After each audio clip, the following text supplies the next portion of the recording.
जय हिंद प्यारे साथी, मेरा नाम गजेंद्र, आप देख रहे हैं आपका अपना यूट्यूब चैनल स्टडी चैनल। देखिए सीटेट का हमने काफ़ी सारे पेपर करा दिए हैं और आज हम बात करेंगे हिंदी का लैंग्वेज। अगर आपने हिंदी फर्स्ट लिया है, पेपर सेकंड हो, कोई भी पेपर हो फर्स्ट या सेकंड हो, तो हिंदी फर्स्ट आपने लिया है तो आपके लिए 30 क्वेश्चन आपके सामने रखे गए हैं। 91 से लेकर 120 तक क्वेश्चन रखे गए हैं। 30 क्वेश्चन का आपको जवाब देना है और हमें कमेंट करके अपना स्कोर बताना है। तो पूरे वीडियो को अंत तक वॉच करें। अगर आप चैनल पर पहली बार हैं, चैनल को सब्सक्राइब कर लें, क्योंकि इस वीडियो के चैनल के माध्यम से आपको डेली नए नए पेपर सेट लगाए जाते हैं। तो चलिए, आप यहाँ पे ऑफिशियल पेपर है, भाग 4 में आता अपना हिंदी और भाषा फर्स्ट। अगर आपने हिंदी के तौर पे लिया है तो ये पेपर आपके लिए काफ़ी ज़्यादा इंपॉर्टेंट रहने वाला है। तो चलिए हम पेपर को शुरू करते हैं। 91 क्वेश्चन से देखते हैं, 30 क्वेश्चन आपको लगाने वाले हैं। एक अध्यापक ने कक्षा 6 के शिक्षार्थियों को कैप्शन शिक्षार्थियों के लिए एक फिल्म दिखाई। यह फिल्म पाठ्य पुस्तक के एक अध्याय पर आधारित थी। कैप्शन के साथ दिखाई जा रही फिल्म किस बात के लिए वो प्रोत्साहित करती है? इसमें 4 ऑप्शन आपके सामने रखे गए हैं, इसका राइट ऑप्शन आपको बताना है।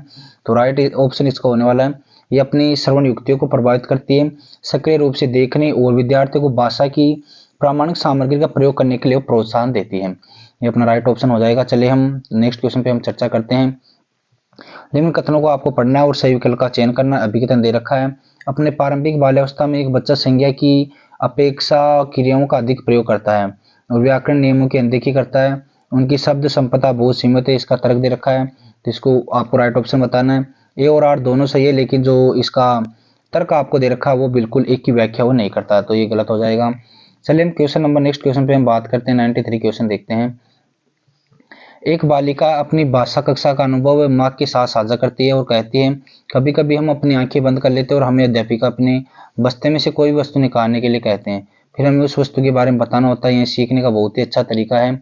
बच्चे की यह टिप्पणी अधिगम के बारे में बच्चे की प्राथमिकता की ओर संकेत करती है। उसकी प्राथमिकता की आपको वह पहचान करनी है। जब मैं कुछ करती हूँ तो भाषा प्रयोग अच्छी तरह से याद कर लेती हूँ, तो ये इसका राइट ऑप्शन हो जाएगा। चलिए हम नेक्स्ट क्वेश्चन पे हम बात करते हैं।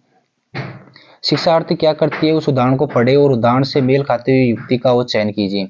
यदि मुझे किसी का अर्थ समझ में नहीं आता तो मैं देखने का प्रयास करती हूँ। ये क्या करता है, संदर्भ सामग्री की मदद लेता है। तो चलिए हम नेक्स्ट क्वेश्चन पे बात करते हैं। 95 क्वेश्चन देखते हैं।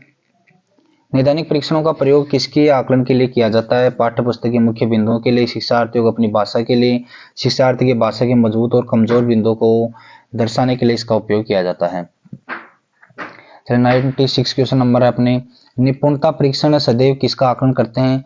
भाषा का वह स्तर होता है जहां तक विद्यार्थियों की पहुंच बन गई है, विद्यार्थियों को पढ़ाई गई भाषा होती है, दैनिक वार्तालाप की भाषा होती है। 4 ऑप्शन आपके सामने दे रखा है, इसका राइट ऑप्शन होने वाला है फर्स्ट, भाषा का वह स्तर होता है जहां तक विद्यार्थियों की पहुंच बन गई है। चलिए हम 97 क्वेश्चन पे हम डिस्कस करते हैं। एक अध्यापक ने विद्यार्थियों को समूह में विभाजित किया और हाथियों पर कहानी पढ़ने से पहले उनके बारे में आयोजित प्रश्नोत्तरी में भाग लेने के लिए कहा। यहाँ पर अध्यापक क्या मंतव्य है अध्यापक का? तो अध्यापक क्या करता है, टॉपिक के प्रति उनकी रुचि को पैदा करता है। अपना स्कोर हमें कमेंट करके जरूर बताते रहें। ऑप्शन आपको बताना है कि 98 में ए आएगा, बी आएगा, इस हिसाब से। 98 क्वेश्चन है, भाषा की कक्षा में एक विद्यार्थी अवरोध पैदा कर रहा है, इस विद्यार्थी के साथ किस तरह का व्यवहार किया जाना चाहिए? तो देखिए, बच्चों को समाधान खोजने के लिए कहना चाहिए, इस प्रकार से इसका सॉल्यूशन हो सकता है। चलो हम 99 क्वेश्चन पे हम डिस्कस करते हैं। विद्यार्थी किसी विचार बिंदु पर मानस मंथन करते हैं, संयोजन करते हैं, प्रारूपण करते हैं, संपादन करते हैं और अंततः अपने कार्य की पुनरावृत्ति भी करते हैं। ये किस प्रकार का कौशल को प्रतिबिंब करता है? पठन कौशल है, वाचन कौशल, लेखन कौशल या श्रवण कौशल है? तो इसका राइट ऑप्शन होने वाला यह लेखन कौशल का एक उदाहरण है। चलो हम 100 क्वेश्चन पे हम डिस्कस करते हैं। निम्न कथनों को पढ़ना और सही विकल्प का चयन करना। अभिकथन दे रखा है, पठन और लेखन कौशल प्राथमिक स्तर पर समालोचना चिंतन में मदद करते हैं। तर्क दे रखा है, समालोचना चिंतन पठन और लेखन का उप कौशल होता है। तो इसका राइट ऑप्शन होने वाला ए है, वो गलत दे रखा है और इसका जो तर्क दे रखा है वो बिल्कुल सही है। चलो हम नेक्स्ट क्वेश्चन पर हम बात करते हैं। 101 क्वेश्चन देखिए, भाषाई कौशल सीखने का सर्वाधिक उपयुक्त तरीका कौन सा हो सकता है?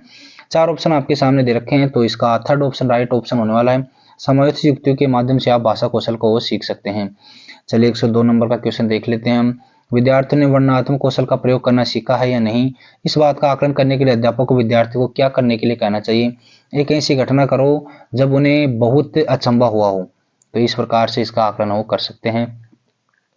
चलो हम 103 क्वेश्चन पे हम डिस्कस करते हैं। कक्षा 7 की अध्यापिका निर्धारित पाठ्य पुस्तकों के अलावा अन्य पुस्तकों के पठन को सुलभ कर रही है, वह किस तरह के पठन को सम्मोहित कर रही है? गहन पठन, साझा पठन, विस्तृत पठन या निर्देशित पठन। तो वह उसका क्या कर रही है, विस्तार कर रही है। 6 से 7 क्लास में जा रही है तो विस्तृत पठन इसका वो करा रही है। 104 नंबर का क्वेश्चन देख सकते हैं आप।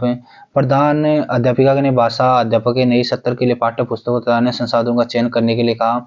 इसका चयन करते समय निम्न में से क्या प्रासंगिक नहीं है, तो क्या नहीं करना चाहिए। सामग्री अवधारणा को जटिलता नहीं प्रदान करे तो गहनता भी नहीं करनी चाहिए। चलो हम 105 क्वेश्चन देख लेते हैं।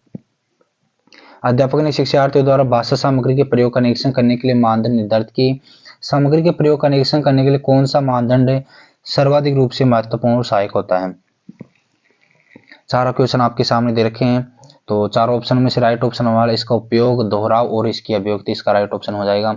अब देखिए आप यहाँ पे देख सकते हैं निम्नलिखित कविता को आपको पढ़ना है और प्रश्न 106 से 111 में से आपको सही उपयुक्त उत्तर देना है। तो कविता को आप पढ़ लीजिए, बिल्कुल आराम से पढ़िए। जिन्हें सपने अपने पाने हैं, बन जाते हुए दीवाने हैं, घर लक्ष्य जो सादा तूने उस पाने की कोशिश तू कर, चल आगे बढ़ तूफानों से न डर, चल कश्ती उठा सागर में उतर, हर रात अंधेरी फिक्र है क्या एक दिन आएगी, अपनी सैर चल कश्ती उठा सागर में उतर। ये अपनी कविता है। तो इस कविता से रिलेटेड आपको 5-7 क्वेश्चन पूछे जा रहे हैं, आपको इनका राइट ऑप्शन देना है। कविता के अनुसार अपने सपनों को पूर्ण करने के लिए क्या आवश्यक होता है, तो निष्ठा एवं इच्छा शक्ति होना, ये अपने गद्यांश में दे रखे हैं, तो वहां से इसको राइट ऑप्शन देना है। जीवन में सुख दुख आशा निराशा की स्थिति होती है, वो सदैव नहीं रहती है, ये बदलती रहती है। सुख दुख जिंदगी का एक हिस्सा है, वो आते जाते रहते हैं। 108 क्वेश्चन दे रखा है। शहर का अर्थ है सुबह रात शाम निराशा सुबह, इसका राइट ऑप्शन हो जाएगा। 109 नंबर पे क्वेश्चन दे रखा है। कविता की कौन सी पंक्ति मनुष्य के मनोबल को बढ़ाती है। घर लक्ष्य जो सादा है तूने जिन्हें सपने अपने पाने, एक दिन आएगी अपनी सैर बल कश्ती उठा सागर में जगर, ये अपना राइट ऑप्शन हो जाएगा। 110 क्वेश्चन दे रखा है। कविता के मुख्य स्वर के रूप में कौन सा वाक्यांश उचित है, तो सागर में उतर यह वाक्यांश उचित है। फिक्र है शब्द है वो आपको इसका समानार्थी शब्द है वो बताना है। चिंता होगी, चुनौती होगी, चिंता होगा या डरना होगा, तो चिंता इसका राइट ऑप्शन हो जाएगा।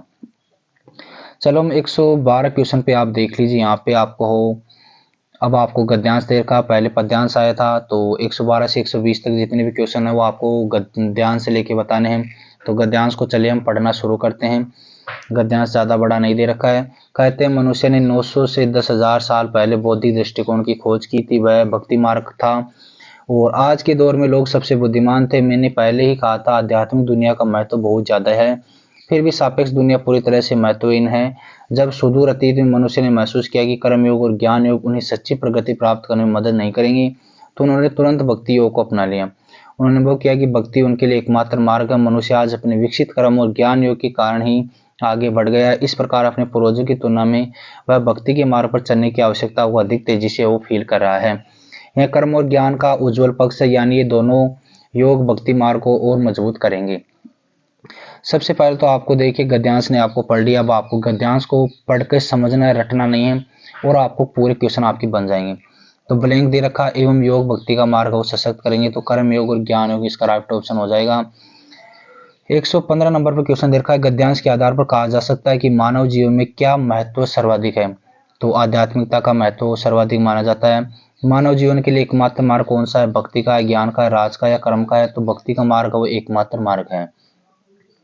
117 नंबर पर क्वेश्चन दे रखा है। मनुष्य के पूर्वजों ने किस चीज की आवश्यकता को नहीं समझा है, ज्ञान की मार्ग की, भक्ति मार्ग की या कर्म मार्ग की या मानसिक विकास की, तो मानसिक विकास की आवश्यकता को मनुष्य ने नहीं समझा है। 118 क्वेश्चन दे रखा है। विशेषण विशेषण का उदाहरण कौन सा है, सबसे बुद्धिमान, उज्जवल पक्ष, मानव इतिहास, अधिक तेजी। चार ऑप्शन आपके सामने देख रखा है, इसका राइट ऑप्शन आपको बताना, तो उज्जवल पक्ष इसका राइट ऑप्शन होने वाला है। आप हमें कमेंट करके अपना स्कोर जरूर बताएंगे। 119 क्वेश्चन नंबर दे रखा है। सापेक्ष का विलोम शब्द कौन सा, निरपेक्ष, असापेक्ष, निरपेक्ष या अनापेक्ष। देखिए ऑप्शन में बहुत गहराई होती है, तो निरपेक्ष इसका राइट ऑप्शन हो जाएगा। लास्ट एंड फाइनल क्वेश्चन आपको दे रखा है 30 में से समूह से भिन्न शब्द कौन सा है, साल है, मदद है, तेजी है, कर्म है, तो साल इसका राइट ऑप्शन होने वाला है। यह था आज का पेपर, और भी हम डिस्कस करेंगे। अगर आपने इंग्लिश लैंग्वेज ले रखा है तो हमारे चैनल को सब्सक्राइब कर लें। शाम को एक वीडियो इंग्लिश का भी लेकर हम आ रहे हैं, तो अपना कमेंट में अपना स्कोर जरूर करें। आपको किस टॉपिक पर पर्टिकुलर वीडियो चाहिए, किस सब्जेक्ट का वीडियो चाहिए, वो भी हमें कमेंट करके जरूर बताएं।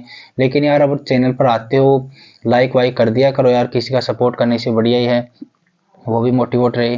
तो उम्मीद करता हूँ आपको ये जरूर वीडियो थोड़ी बहुत भी हेल्पफुल करता है तो आपको चैनल को सब्सक्राइब कर लेना, बेल आइकन घंटी को प्रेस करना, प्यारा सा कमेंट हमें जरूर करेंगे। थैंक यू, जय हिंद जय भारत।